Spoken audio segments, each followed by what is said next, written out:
Good afternoon, and welcome to today's Boston Globe Juneteenth Film Festival. I'm Gregory Lee, a senior assistant managing editor at the Globe. Today, we will discuss Blue Hill Avenue, which is celebrating its 20th anniversary. Joining us today is writer and director Craig Ross Jr., who hails from Malden, and also Boston Globe columnist and associate editor Adrian Walker. Welcome, gentlemen. Adrian produced an oral history of this film in last Sunday's Boston Globe magazine. If you have not read it, you should check it out. And we'll talk about some things from the piece. And I'm sure Adrian and Craig may expand on some items in that story.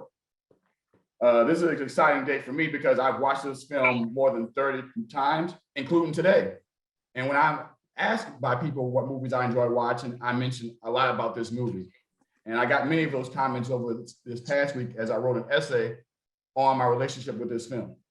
So Craig, it is an honor for me to chat with you and Adrian today. But before we begin this discussion, audience, please send your questions using the Q&A tool on the bottom of the screen and ask your questions.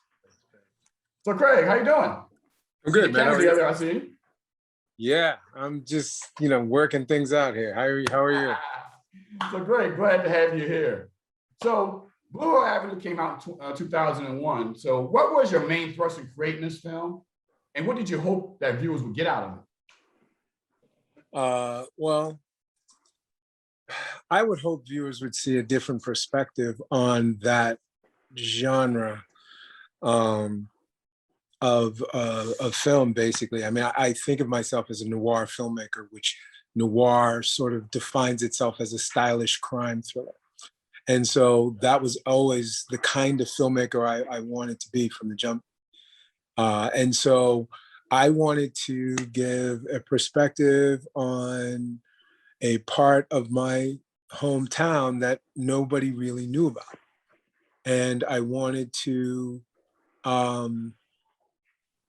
do it, with some degree of with intelligent characters. And, characters that were,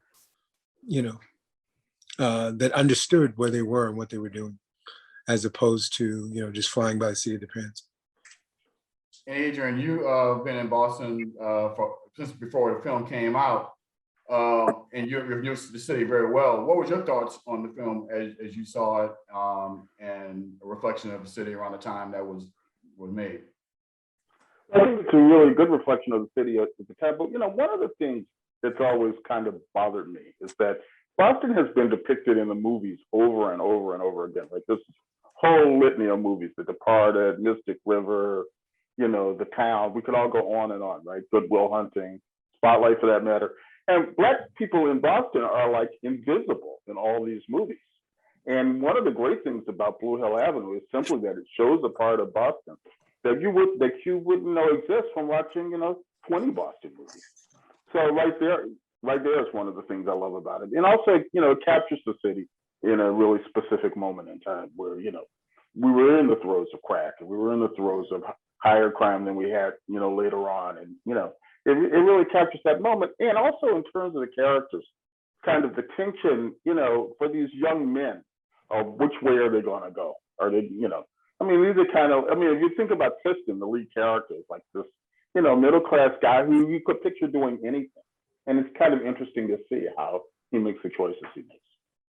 Love Tristan. He's just so thought out, and you're just seeing where he came from, and yes, the conflict between, as we all had, your friends and family, and that was just something. But I want to skip to a question that you kind of actually brought up, Adrian, about the time and place and the film and where it's showing Black Boston. And Craig, at that time, you were getting some flack from some Boston people because of the film that there was no films about Black Boston, and you wanted to show Black Boston in the way, the perspective you saw it is. And the problem I had for me was that movies like New Jack City, Men's Society didn't get that kind of flack because they had the same realities. So why didn't your film get that kind of consideration in terms of just showing the city reality instead of the flack of showing Boston the way you portrayed it as? I don't know. I mean, I think me doing it independently had something to do with it. Those others were studio films. Right. And so I think when a studio makes the movie, there may be, a bit of a difference. Maybe you allow that to wash over a little bit because it's a studio making it for some reason, than it is, just a filmmaker. So if I had to guess, that would be it. And I don't know that those movies didn't get that kind of flack. Yeah. Maybe they did. I mean, maybe so I don't know. I would think all films of color, to some degree, they're going to get some kind of flack from somewhere because you can't please everyone. Yes, no doubt about that. You can't definitely please everyone. Speaking of the being an independent film, when the movie came out at the Roxbury Film Festival, you had a lot of buzz coming out of that. Can you explain the dynamics of why the film did not get the distribution and broader exposure that you would hoped and envisioned at that time? Yeah, well, it's twofold, truthfully. From the Hollywood side, what I heard was I didn't use the correct Black actors in the picture. And so because I didn't get the kind of distribution that I would have hoped for. There was several other Black actors at the time that, executives were saying, well, if you had come to us first and said you had the funds to make this movie, we would have told you who to put in. But at the time, they were also telling me that the lead character, Tristan, needed to be white. And so I was like, well, that wasn't going to happen. I wasn't going to make Tristan white because, in my experience, he wasn't white. And so they want to make Tristan white? Yes. A movie about your reflections of an era and how you grew up, and they wanted the lead character to be white. Yes. Now that's happened to me more than once. That happened to me on Cappuccino as well. And basically, a white executive in a Black company took me aside one day, and he said, Craig, here's the problem. You're making characters that should, that need to be white. And I said, well, why? I mean, at the time, you got, Spike and John Singleton and all these guys. And he said, I'm going to tell you something, but if you ever repeat this or tell anybody I told you, I will deny it. And I said, okay, well, go ahead.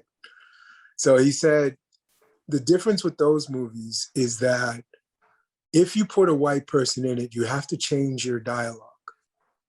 You have to rewrite the movie for a white person.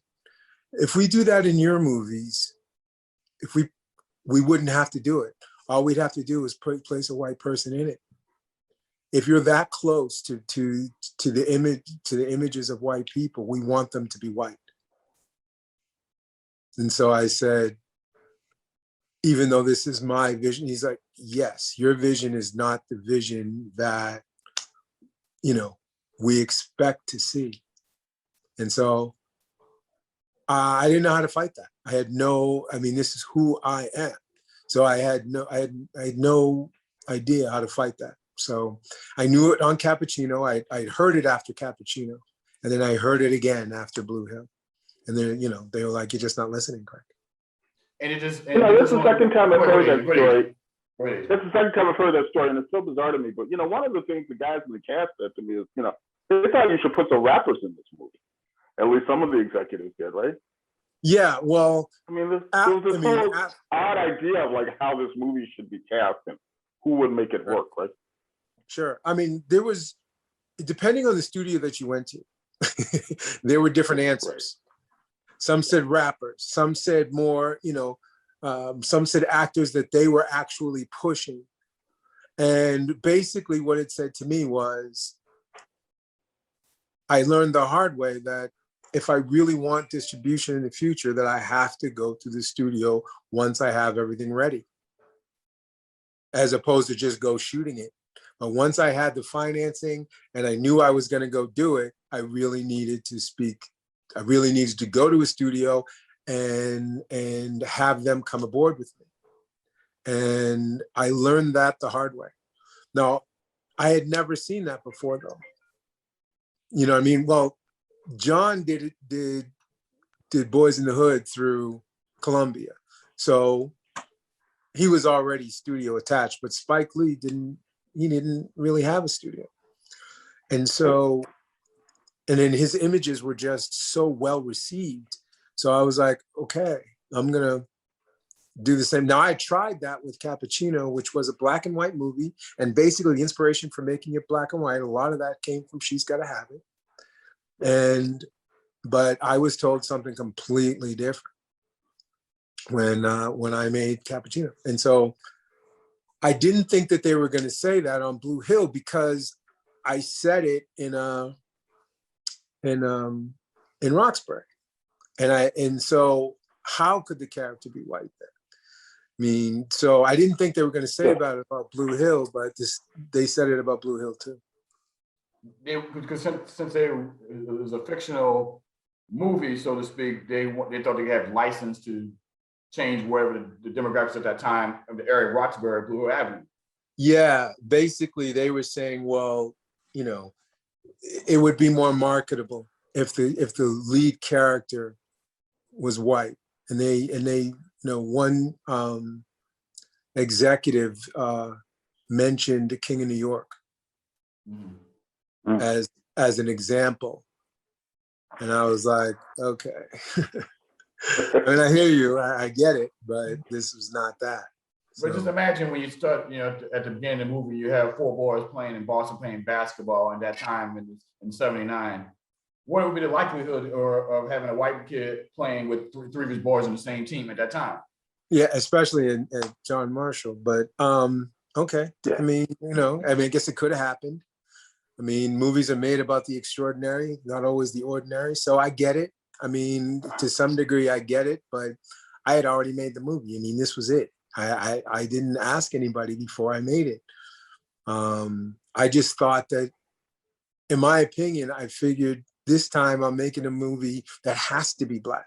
And I'm showing a perspective that I hadn't really seen before. Sorry, man. It's okay. It's okay. I am at home. So, okay.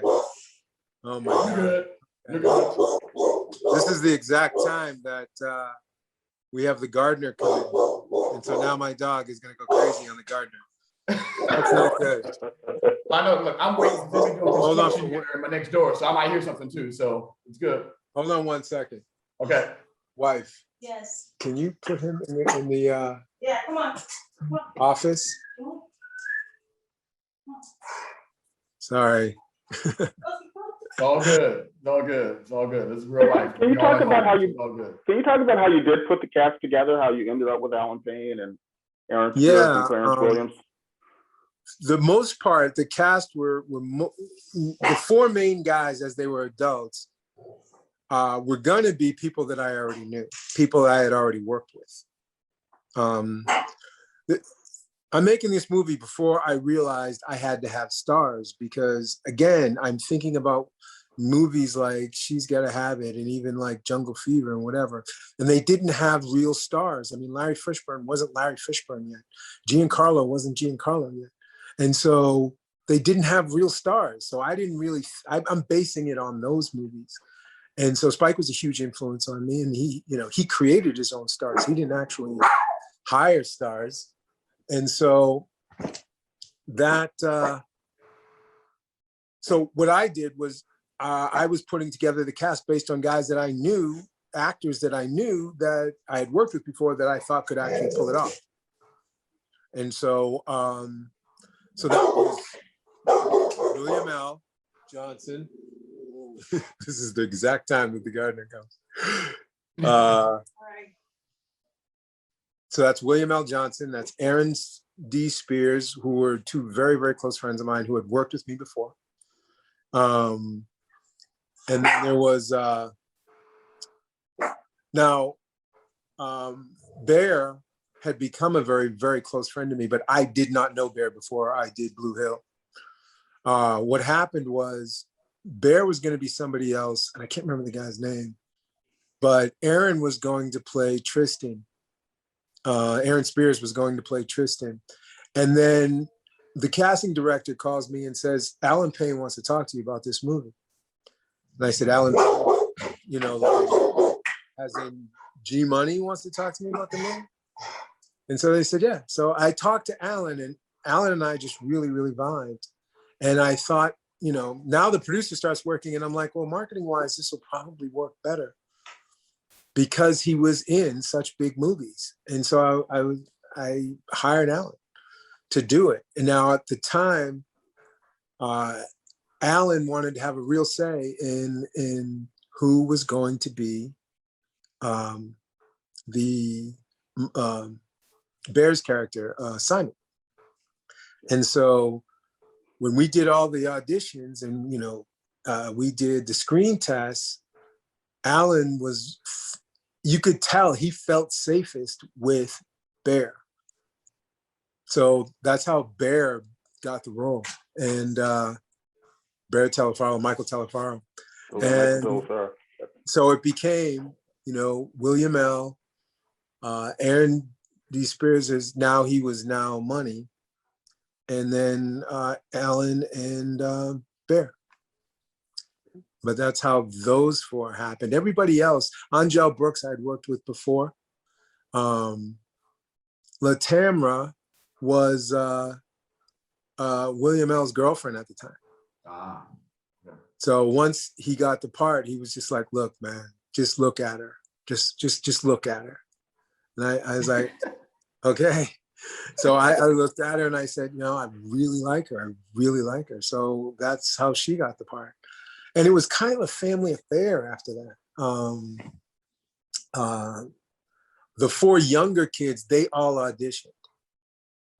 Brandon was a name actor at the time because he had done Soul Food and some other things, you know, Tales from the Hood and some other things. The other three were not. It was Dana's first time, and I'd gone to Boston to cast, and I had casted a lot of kids out of Boston.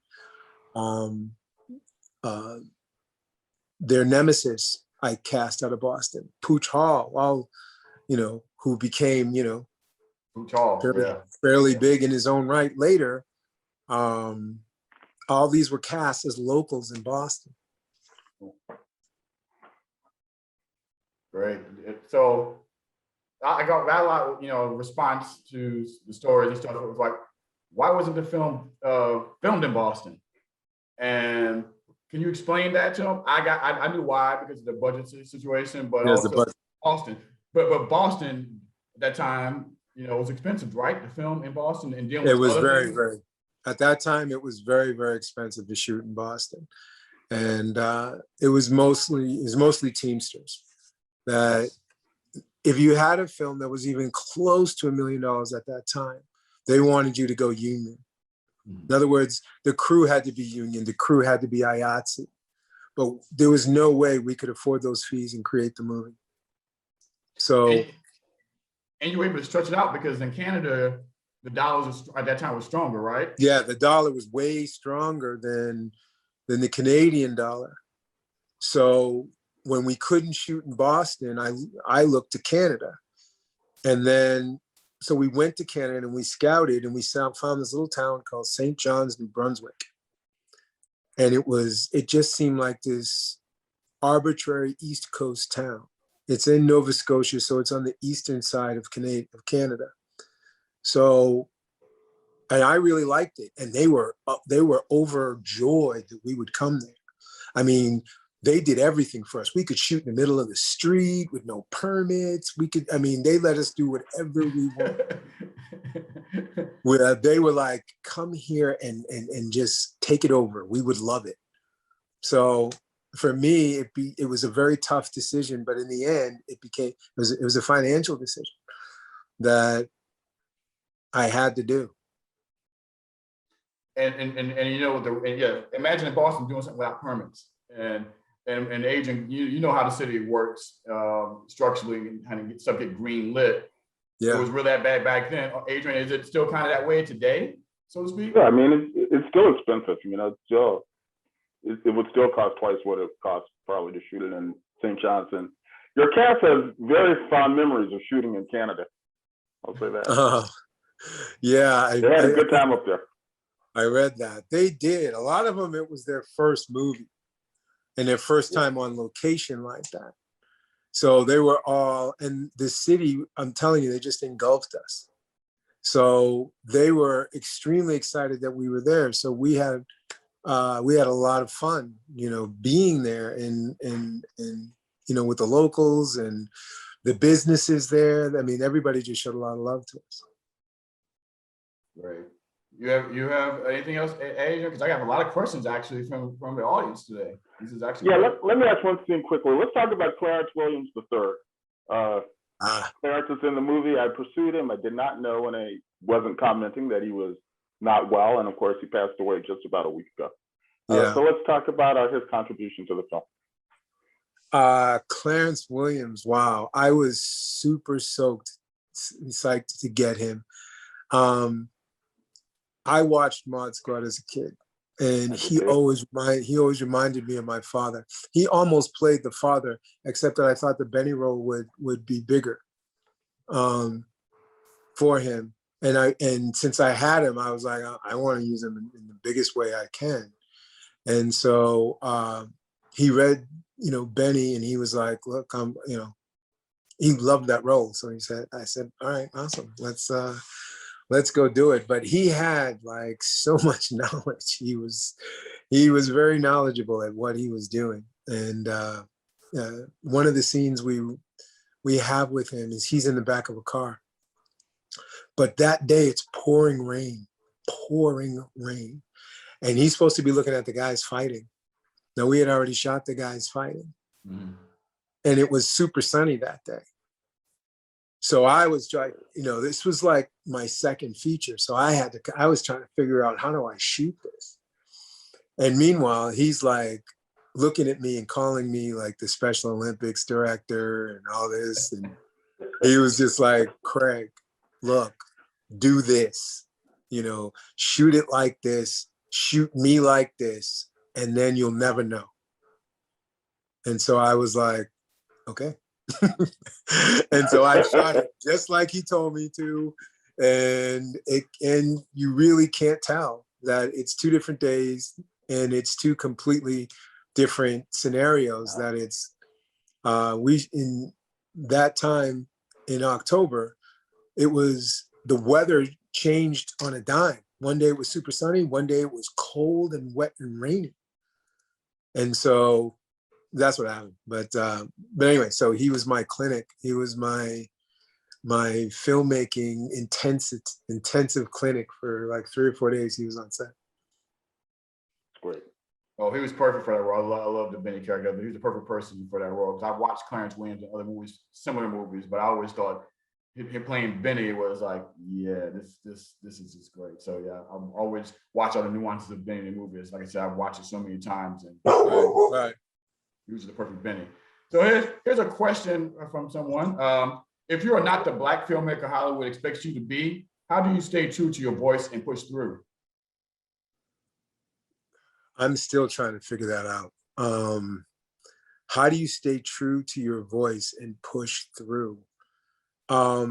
These days, there's a different way of moving up the ladder than there was when I came up. You have distribution now on your own.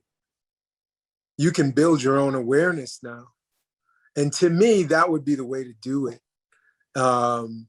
Especially if you're a young filmmaker coming up right now, you basically can be your own studio. There are the tools that are out there right now for you to do that. Build your own audience. You do that, and somebody will pay attention to you. Somebody will come and say, okay, now we can see that your voice is the voice that's bringing the people.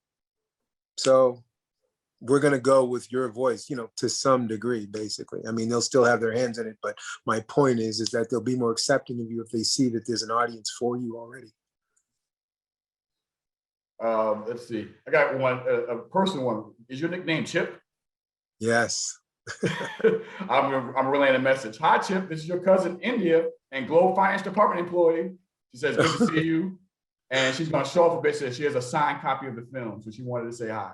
And she would have thought to Clarence Williams, but since already asked, but she wanted to mention. So yeah. Yeah, no, India's my cousin, yeah. So she's watching. I know India too. She works at the Globe. So hi, India. Hi, India. There's another question. I've traveled Blue Hill Avenue hundreds and hundreds of times over the years with lots of familiar haunts and focus points. As a white woman, I want to believe that parts of this movie are true and want to discount other parts. What do you want to make sure I take away about this cherished part of our town? What do I want you to take away about the town? I think for me, it's about adaptability. I think we as a people, and I'm speaking about, Black people now, African Americans, are very adaptable. We will move and shake however we need to keep it moving. And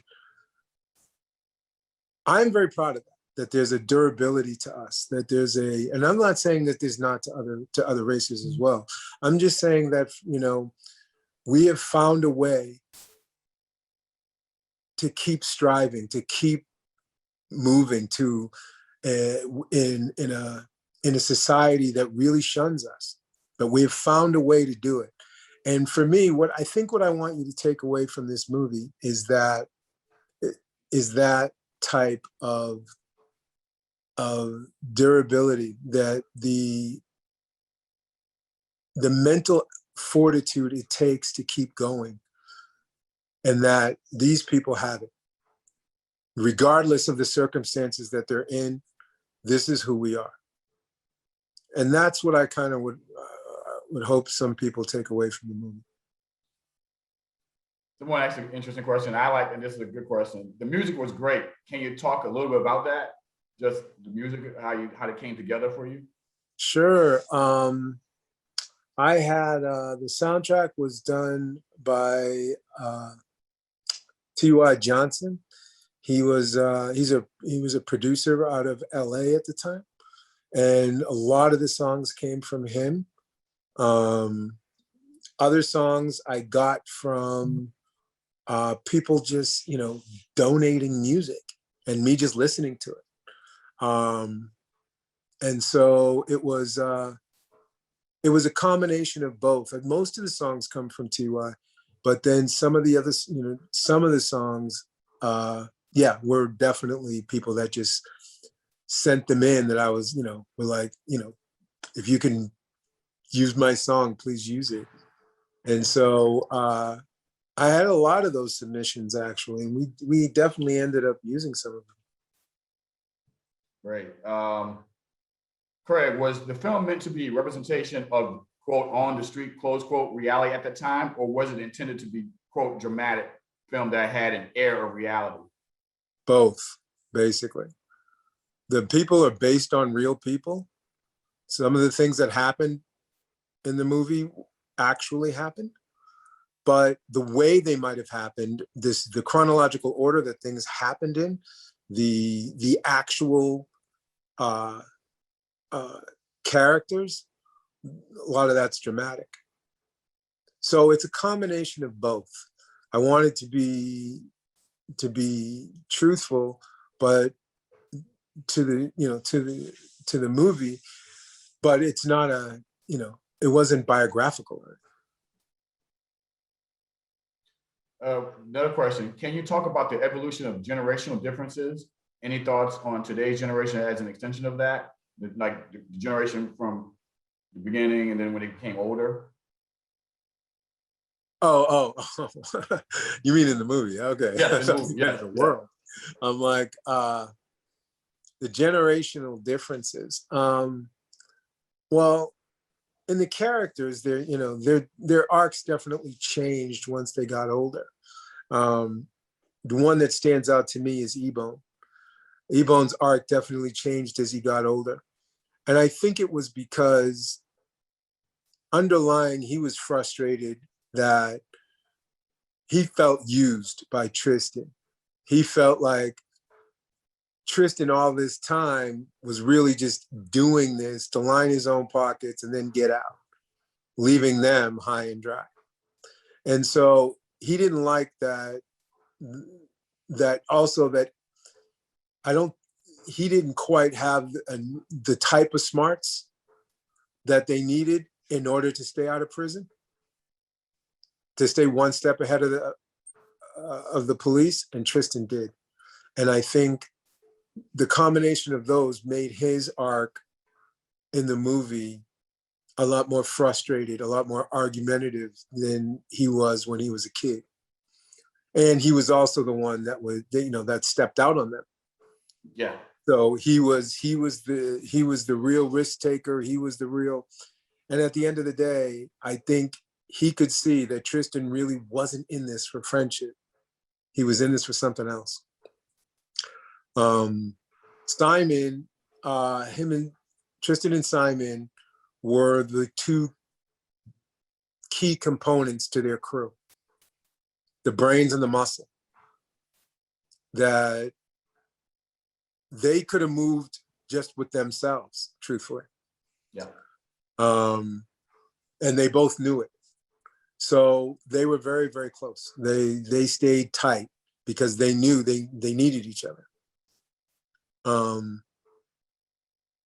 Marlon's arc got cut quite a bit as an adult. The movie is actually an hour longer than it is now, but we had to cut out a lot to get it down to the running time it is. And so a lot of that was Marlon's arc in there, and you got to see a little bit more how useful Marlon was, Money was to the crew. You know what I mean? He was sort of the guy that took care of everything so that Tristan wouldn't have to. Right. And you saw that more in the long version of it, but we didn't really get to. But you see, he kept everyone together, though. You can see he was like the peacemaker of all of them. Like he was the guy that would keep it all together. He was the one him and Ebon were really close. So he was the one that, to chill Ebon out and be, and to keep this crew moving together, making sure that he was making himself still valuable. And Ebon just really felt like he should be running this crew. Because he originally stepped out on his own and got it kicked off by starting them with getting the guns and stuff. So you think he kicked it off for them? He felt like as he got older, he was feeling a bit not appreciated. Yeah, he was kind of underused. Now, and there was also more in the film that you got to see more of the guys' underlings, because each guy had their own. Yeah, they owned their own crews. They owned their crews. Crews that worked underneath them. But you didn't get to see that too much in the final version. But and so Tristan, I think Ebon just felt like, look, I got a crew just like everybody else. I can run this thing. My guys, are down for me, just like your guys are down for you. What's the difference? Blah, blah, blah, blah. But the difference is I'm here, I'm real about my shit, and Tristan's fake. Yeah. And that was the real issue behind Ebon. And Tristan was really just like, I think the whole thing was getting to him. His uncle says to him, "You're the reason why." Yeah, you're the reason to scratch it. Yeah. That this whole neighborhood is fucked up. Basically. Yeah. You're the reason why. But you won't take responsibility for it. And then when he sees his sister on the street. Yeah, sister, yeah. He was just, he was like, okay, maybe I am the reason. It's hitting home pretty close now. Maybe I am the reason that all this has happened. And so his whole thing was, I got to get out of this. I got a wife who wants me to quit. I got a baby on the way. I've got enough investments to move myself in a different direction. It's time. But again, that's what happens in every gangster's movie, that they can never get out unscathed. Well, Tristan's like the Michael Corleone, right? of this movie. You know, Yeah. he's like the ambivalent guy who, you know, could see himself doing something completely different. Yes, absolutely. And he was the only one, but yeah, he could The see other guys himself. didn't. The other guys didn't have that kind of vision. They just like, you know, they just want to do other things. It's like Ebon just wanted gratification at that time. Whatever came, that came. Didn't like Yeah. anything else. But they didn't have a full family at home. They didn't have a father. That's true. That's right. And Tristan did. He Yep. he was in a middle-class family. Yep. Unlike the rest of them who were in, you know, poor with maybe just a matriarch at home and not a male figure that they looked up to. But Tristan had that at home and still went this route, still went this way. And a lot of people ask me, why? Why did Tristan choose this? And I think it's because Tristan does not like authority. He does not want to adhere to any real rules but his own. And this was a world that he found that he thrived in. Even, you know, he thrived on being ahead of the police, but the police couldn't catch him. He thrived on having all the pieces that he needed to be successful. I mean, he was basically the CEO of this conglomerate and nobody could tell him different. Nobody. And he made sure. And he was good at it. So he was, you know, for him, it was a no-brainer to do this and to keep doing it because it was so lucrative and it was so, I think it was satisfying to him on a lot of levels until he started seeing what he was doing to his community and to his family. And I got two questions related to the ending of the movie. Both of them came back to back. You said, when Tristan said he would do it all over again if he got the chance, why did you choose that way to end the movie? And the second part of that question, what do you think that he meant by that, or how should people think about that? What he meant by that is, I am who I am. And if I hadn't gone through this, I wouldn't know who I am now. So I'm not going to change my past, even though I know the end result. All my friends are going to die in this. My closest people are going to be dead. And I'm going to be, you know, pretty much ostracized from this world in a big way. But I wouldn't change anything because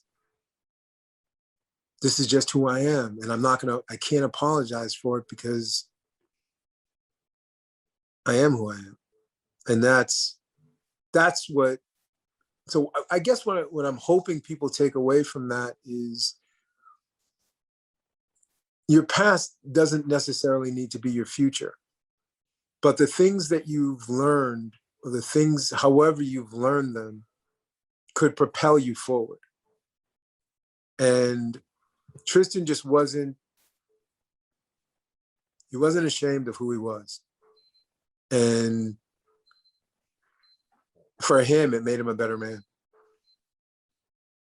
What do you suppose would likely been Tristan's future after the end of the film? What you thought, since he decided to go in that direction, if you had another 20 minutes to do the movie, what would you have thought where it was going to go? Well, if I had another 20 minutes to do the movie and I was going to make it dramatic, then, you know, you'd see Tristan get pulled back in somehow. But if just talking about it and what happened to the character after he left, you know, at the end of the picture, then I think Tristan moved probably out of the area. He would have had to move out of the area. So I see him moving to probably like New York or something and starting a business, like a legitimate business. And, you know, he might grease a few palms along the way because Tristan will always do things, you know, he'll always think to how can he get the upper hand? How can he get the advantage? He'll always think that way. But in terms of going back to the, the shoot 'em ups and being in those situations, I think he wouldn't have done that anymore. So I do think he would have started some kind of legitimate business somewhere. A lot of people thought that Power was the continuation of Blue Hill Avenue. Really, that's the first time I heard that. Okay. I can kind of see that. So would Tristan have gone into the nightclub business and which I could see him doing. I could see him being an entrepreneur in some way and moving into a different business that was still, he still had, like I said, he still had to grease palms, or he still had to do some kind of shady under thing in order to make it move. But basically it's a legitimate business. So, yeah. So I definitely see Tristan moving in that arena. Yeah. And another question, we'll wrap it up in a second. Can you talk about how you developed and created the character Twinkie? How you saw that role and then created Twinkie? I love Twinkie. My father, when I was young, a lot of this movie is based on my father. But my father, when I was young, he had a friend who stayed in our house in Boston, and his name was T. And so T was an interesting cat, he was a street cat, but he was real smart about his stuff. And he was a pimp. And that didn't go over well with, staying at my house because my mother was there and all that. But he was a real tight with my father but anyway, so that's who Twinkie was kind of modeled after. And he was not, Twinkie's a little more flamboyant in the way he dresses, but the braid down the back, the full beard, that was T. And so the Marlon Young, who played T, they even have the same complexion. And so that was all T. Now the clothes were a little to the left of T, but he was much more conservative in the way he dressed. But that was the call that Marlon had, and I was like, you know what, I'm gonna go with it. Oh, there's some questions here. We'll wrap it up here about you, what you're doing today. Like a couple of people asked, would you do another movie like Blue Hill Avenue, or Blue Hill Avenue 2 will come out? What are you doing today, actually? Let people know what you're doing today, what your projects are today. Today, I am a showrunner on a show called Craig Ross Jr.'s Monogamy. And it's we're in our 3rd season, and that's about to drop here pretty soon. It's on the All Black Network through Prime Video on Amazon. And it is it's a six episode, 30-minute drama that we've been doing, for the last few years, and it's been really fun. And the show has been real exciting, and we have a great cast, and it's just been a lot of fun to do. But I'm looking to move back into the movies though. Movies are my first love, my first calling. Looking to come back to Boston, fairly soon with a new picture. I've got several series that I'm working on right now to get developed.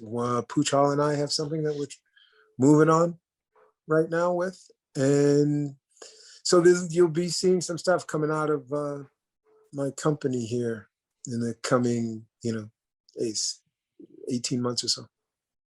Great. Well, I want to thank you for taking the time to share, relive 20 years of Blue Hill Avenue. Like I said, it's one of my favorite movies. And I'm just glad that the story came out with Adrian last week, and it was excellent and well done. And I want to thank the audience for taking the time. And good luck with everything you do. We're looking forward to seeing your new stuff coming out. And for those who haven't seen Blue Hill Avenue, go see it. It's worth your time. It's on Amazon. You download it, buy it. It's a great movie. And again, have a great afternoon and have a great. Thanks very much, Fred. Thank you. I wanted to say thank you to Adrian though for the incredible article. I really appreciate you, man. Thank you so much. I thought that article was really, really well written, and beautiful, and it really gave some insight into the movie 20 years later. So thank you. Thank you. I had a blast doing it. Cool. I really All right. did. All right. Good afternoon, everyone. Take care.